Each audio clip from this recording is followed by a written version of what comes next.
What's going on, everyone? New comic books are hitting the shelves this Wednesday, and so I wanted to just do a video of some of the top ones that I think you should be picking up this week. Now, I know you're saying, Max, there really hasn't been anything good coming out lately, which I agree and I disagree. There are actually some titles, a very few amount, that have been coming out that really have been catching my attention, mostly from independent companies or independent publishers, but there are a few from Marvel and DC that aren't bad. But most of the top picks that I have in this lineup are mainly independent ones, so independent publishers. So if you're new to the hobby, or if you've been doing this for years, but you're still just wondering, what am I supposed to pick up? I haven't been following this for years.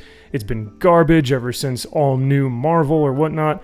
Don't worry, the books that I'm going to be presenting in the video are much more geared towards enjoyment. How much do I enjoy these? How much do I think I would enjoy these? Are they filled with escapism? Are they filled with identity politics? That's kind of what I want to talk about for the comics that are coming out this week.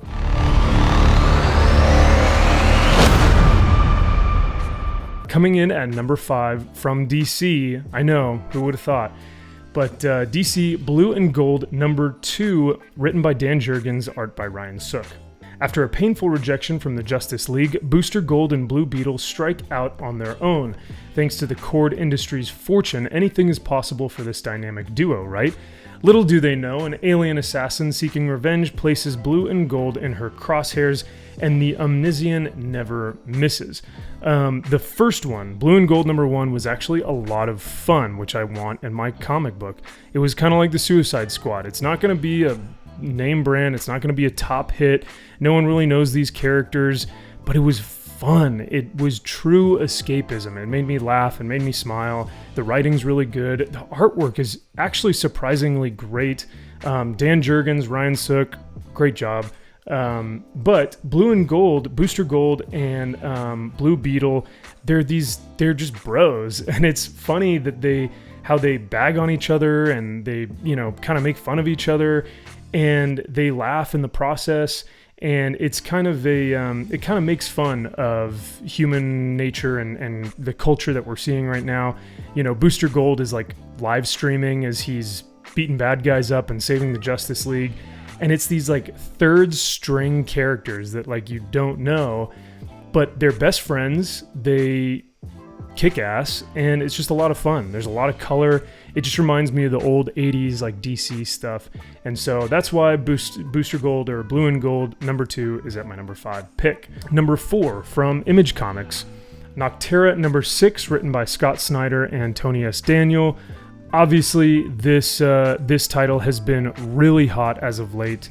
It says that you've seen the calm, now it's time for the storm. Having unearthed a shocking revelation, Val must prepare for battle before she loses the paradise that she's risked so much to find. The last issue, number 5, I actually really enjoyed the interaction between Val and Emery, because Val has been insufferable at times in this book, but she really became more humanized, and the writing got a lot better because of her interaction with her brother Emery. And I don't know, that just made me want to read more. And now that we're finding out a lot more information about the series and the story, I'm interested. So I'm going to keep following the story, and it's got a great team. Scott Snyder and Tony S. Daniel, I think, work great together. So I'm going to keep going on the series. Number 3 from Image Comics, Second Chances number 1, written by the up-and-coming Ricky Mamone, I want to say that's how you pronounce it. Art by Max Bertolini. I'll read the solicitation for this as well. Second Chances Hotline. Call now and get a new identity.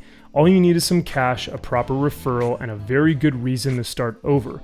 When LeBlanc, the man behind the hotline, is approached by a shady figure from the past, he's forced to accept a new client who doesn't meet any of the requirements, a client with chemically induced amnesia in desperate need of protection.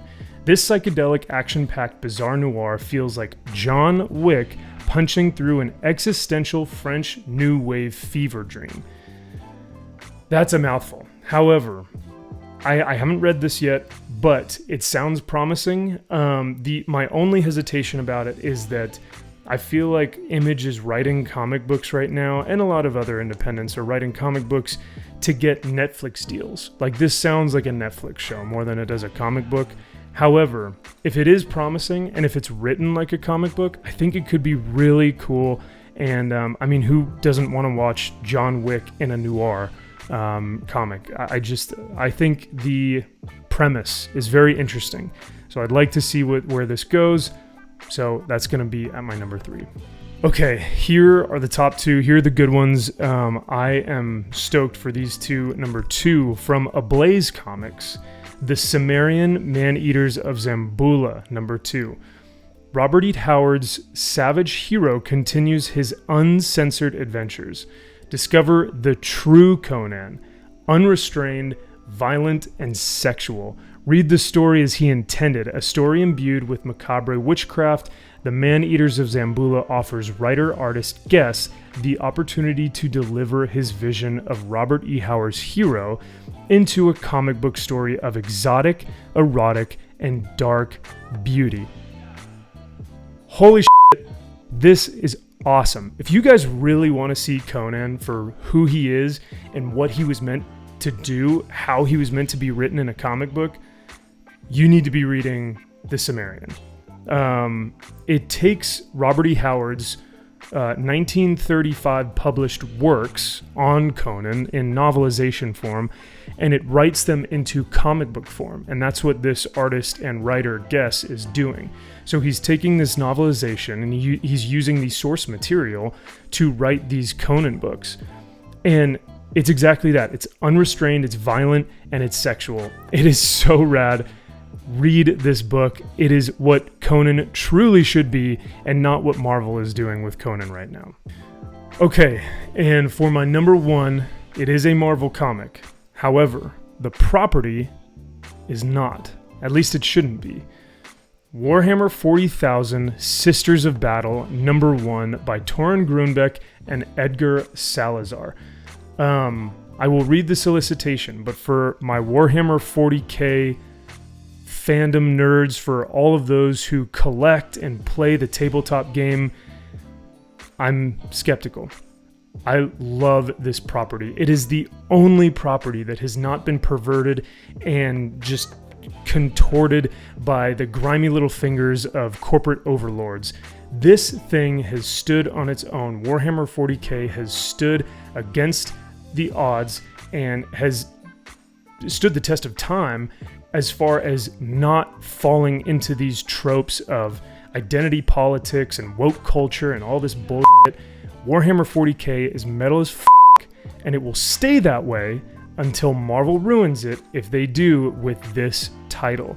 A squad of Adeptus Sororitas, which are the Sisters of Battle, led by Canoness Viridian, arrive on planet Sissia to retrieve a lost inquisitorial acolyte and put down a heretical uprising. As Gita's first mission with her order gets underway, what should be an easy mission turns into something much worse, as an unknown force deep within the subterranean city of the planet rears its ugly head.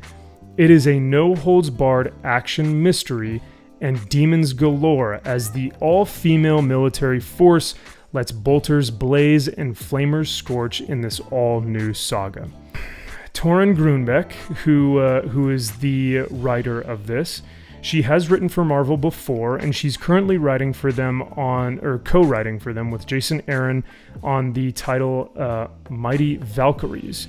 So she has experience writing strong women or strong female characters. However, I haven't read the series, so I don't know what this is going to look like, which is why I'm skeptical. The covers of these are incredible. Dave Wilkins crushes cover A, and the Games Workshop, 1997 cover, the homage to the Codex, that is my first pick. I'm picking that up before I touch anything else. I look forward to reading it, and I put it as my number 1 because if it's good, I'm going to collect the whole series. I'm going to be on board with this, and Marvel will prove me wrong. We've seen other publishers do this before. So in 2007 and 2008, Boom was releasing the Warhammer 40k comics like Damnation Crusade, which it's one that I'm obsessed with. It's about the Black Templars, which is another chapter of the Space Marines. And I was so obsessed with it, I had to get the whole collection, of course, and all the variant covers. They are really, really incredible. So we've seen publishers like Boom do Warhammer 40k really, really well with Damnation Crusade, and also Warhammer Fantasy, because they also did the Forge of War comic book series that I also have. And these are both really well done. And here is a key for you of those who don't know. This is Stanley Artgerm's first cover that he ever did. I will say I did collect the Marneus Calgar series that came out. It was just a 5-issue miniseries. He's one of the heroes in Warhammer 40k and is one of the household names, I guess. Most people know who he is, even if they haven't really heard of Space Marines or Warhammer. He is kind of like the poster child. So it makes sense for Marvel to do that title first. But like I said, if it does well, it is going to easily be my number one for this week. So if you liked these top picks, definitely let me know in the comment section below. But if you didn't and you think that there are some that I missed or some that I should take off the list, also let me know. I'd love to have a conversation down below in the comments. And if you'd like to see more content like this, absolutely consider subscribing. It would mean a lot to me. So thank you so much for watching all the way through this video, and I will see you guys next time, and enjoy your comic book day. So head to your local comic shop and pick up some of these titles if any of these seemed interesting to you. So once again, thank you guys so much, and I will see you next time.